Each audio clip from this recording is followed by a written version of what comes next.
Request है कि इस video को जो लोग वीडियो दे रहे हैं फुल वॉच करके देखिएगा ताकि वॉच टाइम कंप्लीट हो।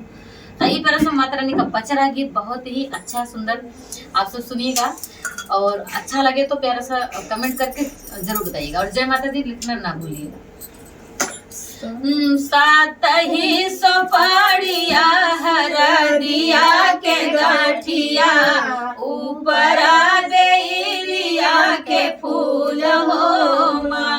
सात ही सोपाड़िया हरदिया के गाठिया ऊपरा बेलिया के फूल हो माँ। आपने सीताला माई कने वते बोलाऊ बाय दे बैसा तरंगिया बिछाई हो माँ। आपने सीताला माई कने वते बोलाऊ बाय दे बैसा तरंगिया बिछाई हो माँ। बुराया उघिया ना के हो मिया कराऊ भाई धुआना सारा गमेड़ राई हो माँ।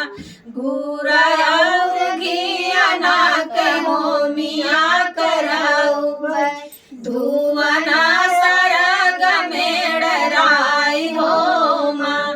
सात ही सोपाड़िया हरा दिया के गाठिया ऊपरा बेलिया के फूल अपने भगवती माई कने मते बोलाऊ बाई दे पैसा तरंगिया बिछाई हो माँ।